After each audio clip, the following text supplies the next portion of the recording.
Aditya S Nair വിടരും മുൻപേ കൊഴിഞ്ഞുപോയ ഒരു മനോഹര പുഷ്പം. ആരാണ് ഉത്തരവാദി എന്ന് ചോദിച്ചാൽ ആർക്കും വ്യക്തമായി ഒന്നും പറയുവാൻ കഴിയത്തില്ല.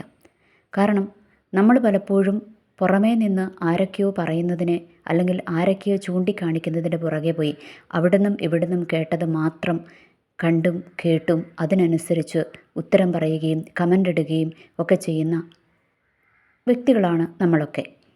കാരണം ഇതിൻ്റെ സത്യങ്ങൾ ആ കുട്ടിക്കും ഈ കുട്ടിയുടെ മരണത്തിന് ഉത്തരവാദിയായ ബിനോയ് എന്ന വ്യക്തിക്ക് മാത്രമാണ് അറിയാവുന്നത്. അവർക്ക് മാത്രമാണ് ഇതിൻ്റെ സത്യം യാഥാർത്ഥമായിട്ടും അറിയുന്നത്. എന്നാൽ അതിൻ്റെ ഉള്ളിൽ ഒളിഞ്ഞിരിക്കുന്ന ചതികളെയൊക്കെ വെളിച്ചത്ത് കൊണ്ടുവരുവാൻ നമ്മുടെ കേരള പോലീസിന് ആയിട്ടുണ്ട്. അവരിലൂടെയാണ് ഞെട്ടിക്കുന്ന ബിനോയിയുടെ പല ക്രൂരതകളും നമ്മൾ അറിഞ്ഞത്. ആദ്യമൊക്കെ എല്ലാവരും കരുതി വെറുമൊരു അഫെയർ മാത്രം, അവർ തമ്മിൽ പിരിഞ്ഞതിൻ്റെ വിഷമം അത്രയൊക്കെ ഉണ്ടാകത്തുള്ളൂ, അതിനാണ് ആ കുട്ടി ആത്മഹത്യ ചെയ്തത് എന്നൊക്കെ പറഞ്ഞാണ് എല്ലാവരും ഇരുന്നത്. എന്നാൽ പോസ്റ്റ്മോർട്ടം റിപ്പോർട്ടിലാണ് ആ കുട്ടി ഗർഭിണിയായിരുന്നുവെന്നും ആ കുട്ടിയെ അബോർഷൻ ചെയ്യിപ്പിച്ചു എന്നുമൊക്കെയുള്ള കാര്യങ്ങൾ നമ്മൾ അറിഞ്ഞത്.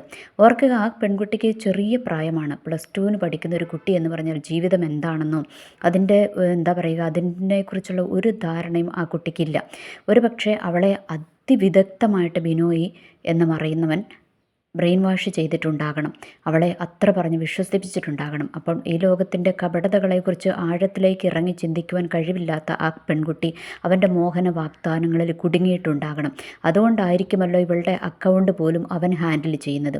ഇവളുടെ അക്കൗണ്ടിൻ്റെ പൈസ വരുമാനം പോലും അവൻ അടിച്ചു മാറ്റിയിട്ടും അതിനെതിരെ ഒന്നും പറയാതെ അവനെ പരിപൂർണമായും വിശ്വസിച്ചിരുന്നിട്ട് അവസാനത്തെ ആത്മഹത്യാക്കുറിപ്പിൽ പോലും ആ പെൺകുട്ടി അവനെ കുറ്റപ്പെടുത്താതെ ബിനോയോട് സന്തോഷമായിട്ടിരിക്കുക എന്ന് മാത്രം പറഞ്ഞ ആ പെൺകുട്ടി യാത്രയായിട്ട് ഉണ്ട് എങ്കിൽ അതിൻ്റെ അർത്ഥം ആ പെൺകുട്ടി അത്രമേൽ അവനെ വിശ്വസിച്ചിരുന്നു, അത്രമേൽ അവനെ സ്നേഹിച്ചിരുന്നു എന്ന് തന്നെയാണ് അതിൻ്റെ അർത്ഥം. എന്നാൽ ആ കാലമാടൻ ആ പെൺകുട്ടിയെ വളരെ വിദഗ്ധമായി ഉപയോഗിച്ചു. അവന് അറിയാൻ വയ്യാഞ്ഞിട്ടല്ല, ഒരു കൊച്ചു പെൺകുട്ടിയെ ഇതുപോലെ യൂട്ടിലൈസ് ചെയ്യുവാൻ പാടില്ല എന്നും അത് ക്രൈമാണ് എന്നും അവന് അറിയാൻ വയ്യാത്തത് കൊണ്ടല്ല, അവൻ അറിയാം. എന്നിട്ടും അവനത് ചെയ്തു. അവൻ്റെ ഇംഗിതത്തിന് വേണ്ടി അവൻ ആ പെൺകുട്ടിയെ മാക്സിമം യൂട്ടിലൈസ് ചെയ്തു. ഒരുപക്ഷെ അവരുടെ വീട്ടുകാർക്ക് പോലും ഇതിനെക്കുറിച്ച് അറിവുണ്ടായിരിക്കണമെന്നില്ല. ഇനി വീട്ടുകാർക്ക് അറിഞ്ഞാൽ പോലും അവൻ ഇത്രയും കൗഢേലിയനായിരുന്നു എന്ന് അവർ അറിഞ്ഞിട്ടുണ്ടാകില്ല. ഇത്രമാത്രം ഒരു കൊച്ചു പെൺകുട്ടി അവന് ഉപയോഗിക്കുമെന്ന് പോലും ആ വീട്ടുകാർക്ക് വലിയ ധാരണ ഉണ്ടാകണമെന്നില്ല. ഇന്ന് സോഷ്യൽ മീഡിയകളിൽ കിടന്ന് കുരയ്ക്കുന്നവർ മനസ്സിലാക്കേണ്ട ഒരു കാര്യമുണ്ട്. സോഷ്യൽ മീഡിയകളിൽ കിടന്ന് മക്കൾ കാട്ടിക്കൂട്ടുന്നതെല്ലാം മാതാപിതാക്കന്മാരെ അറിയണമെന്നില്ല. അതിൻ്റെ ചതിക്കുഴികളെക്കുറിച്ച് അവർക്ക് വലിയ ബോധ്യമുണ്ടാകണമെന്നില്ല. കാരണം ആ ആദിത്യ എന്ന പെൺകുട്ടിയുടെ പിതാവിനെ കുറിച്ച് കേട്ടത് അദ്ദേഹം ഒരു ഓട്ടോ ഡ്രൈവർ ആണ് എന്നാണ്. ജീവിതത്തിൻ്റെ രണ്ടറ്റവും കൂട്ടിമുട്ടിക്കാൻ ആ മനുഷ്യൻ പെടാപ്പാട് പെടുമ്പോൾ ഒരുപക്ഷെ സോഷ്യൽ മീഡിയയിലെ ചതിക്കുഴികളെക്കുറിച്ചും ഇതിൻ്റെ ഉള്ളിൽ മറിഞ്ഞിരിക്കുന്ന കാര്യങ്ങളെക്കുറിച്ചൊന്നും അദ്ദേഹത്തിന് വ്യക്തമായ അറിവുണ്ടായിരിക്കണമെന്നില്ല. പലപ്പോഴും അറിവില്ലായ്മയാണ് മറ്റുള്ളവരെ ചൂഷണം ചെയ്യുന്നത് എന്നുള്ള സത്യം നമ്മൾ മറന്നു പോകരുത്. പിന്നെ ഇനി അടുത്തത് എന്താണെന്ന് വെച്ചാൽ, ഇവനെ ന്യായീകരിക്കാൻ ഇറങ്ങിയിരിക്കുന്നവരോടാണ് എനിക്ക് പറയാനുള്ളത്.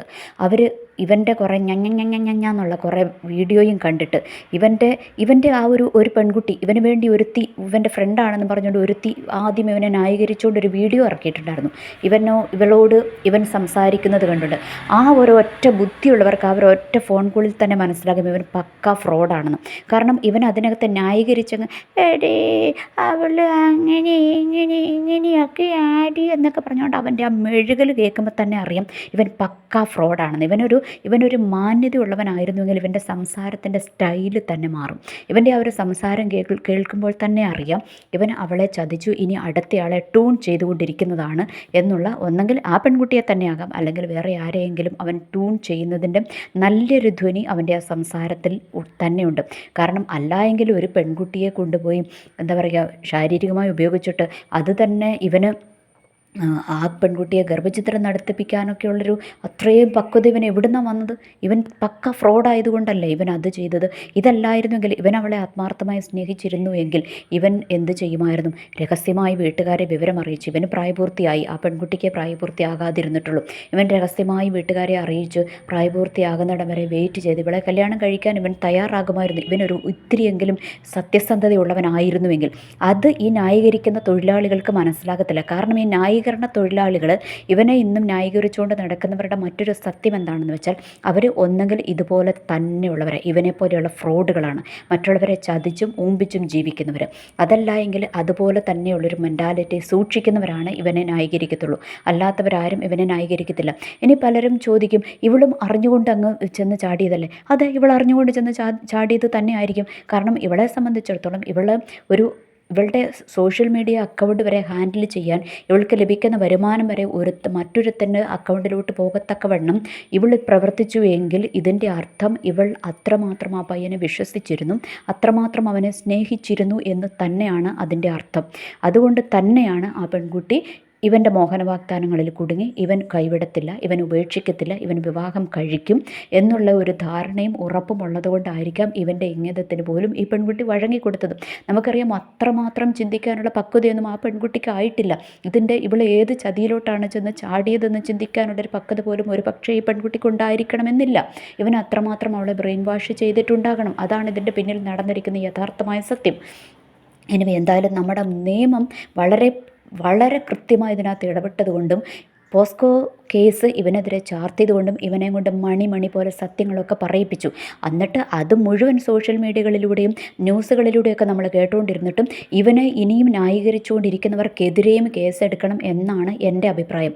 ഒരുപക്ഷെ പോലീസ് അവരെ നോട്ട് ചെയ്യുന്നുണ്ടാകും. കാരണം ഇങ്ങനെയൊരു അതിദാരുണമായ സംഭവം നടന്നപ്പോൾ ഇനിയും മറ്റനേകം കുട്ടികളും ഇതുപോലെ ചതിയിൽപ്പെടുവാൻ ചാൻസ് ഉള്ളതുകൊണ്ട് ഒരുപക്ഷെ ഈ ന്യായീകരണ തൊഴിലാളികളെ പോലീസ് പിന്തുടരുന്നുണ്ട് എന്ന് തന്നെയാണ് എനിക്ക് മനസ്സിലാക്കുവാനായിട്ട് കഴിഞ്ഞത്.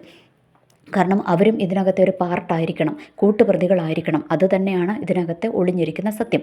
എനിവേ, പോലീസ് എന്തായാലും സത്യം വെളിച്ചത്ത് കൊണ്ടുവരട്ടെ. ആ പെൺകുട്ടിയുടെ വീട്ടുകാർക്കുണ്ടായ നഷ്ടം അത് മറ്റാർക്കും പറഞ്ഞറിയിക്കാൻ പറ്റാത്ത നഷ്ടം തന്നെയാണ്. അവർക്കിനി ഒരിക്കലും തിരിച്ചു കിട്ടത്തില്ല ആ മകളെ.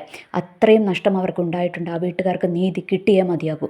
വീട്ടുകാരെ അല്ല കുറ്റം പറയേണ്ടത്, ആ ഫ്രോഡായിട്ടുള്ള അവനെ വളർത്തിയവരെയും കുറ്റം പറയണം. ഇനി അവനെ വളർത്തിയവരെ നമുക്ക് അധികം കുറ്റം പറയാൻ പറ്റത്തില്ല.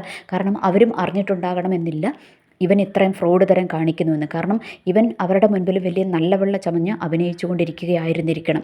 ഈ പക്ക ഫ്രോഡിനെ എന്തായാലും എത്രയും പെട്ടെന്ന് പോലീസ് നല്ല ശിക്ഷ തന്നെ അവന് വാങ്ങിക്കൊടുക്കട്ടെ. ആ പെൺകുട്ടിയുടെ കുടുംബത്തിന് എന്തായാലും നീതി ലഭിക്കട്ടെ എന്ന് ആത്മാർത്ഥമായി ആഗ്രഹിക്കുന്നു, പ്രാർത്ഥിക്കുന്നു. ഇനി രണ്ടാമത് എനിക്ക് പറയുവാനുള്ളത്, സോഷ്യൽ മീഡിയകളിൽ ഇങ്ങനെ കിടന്ന് റീൽസൊക്കെ ഇട്ട് കളിക്കുന്ന പെൺകുട്ടികളോടും ആൺകുട്ടികളോടും ഒക്കെ തന്നെയാണ് പറയാനുള്ളത്. ഈ കാണുന്നതല്ല ലോകം, ഇതിനും അപ്പുറം ഒരു ലോകമുണ്ട്. ഒരിക്കലും നിങ്ങളെ ആത്മാർത്ഥമായി സ്നേഹിക്കുന്നവർ ഒരിക്കലും നിങ്ങളെ ദുരുപയോഗം ചെയ്യുവാൻ വിളിക്കത്തില്ല. അവർ നിങ്ങളുടെ വിവാഹത്തിന് ശേഷമല്ലാതെ നിങ്ങളുടെ ശരീരത്തെ തൊടുവാൻ അവർ വരത്തില്ല. അതിനു മുൻപേ നിങ്ങളുടെ ശരീരത്തെ സ്വന്തമാക്കുവാൻ ആഗ്രഹിക്കുന്നുവെങ്കിൽ അല്ലെങ്കിൽ നിങ്ങളുടെ സാമ്പത്തികത്തെ ആഗ്രഹിക്കുന്നുവെങ്കിൽ നിങ്ങൾ ഉറപ്പിച്ചു കൊള്ളുക, അവൻ ഫ്രോഡാണ് അല്ലെങ്കിൽ അവൾ ഫ്രോഡാണ്. എനിവേ, എല്ലാവർക്കും നല്ലൊരു ദിവസം ആശംസിക്കുന്നു. നന്ദി, നമസ്കാരം.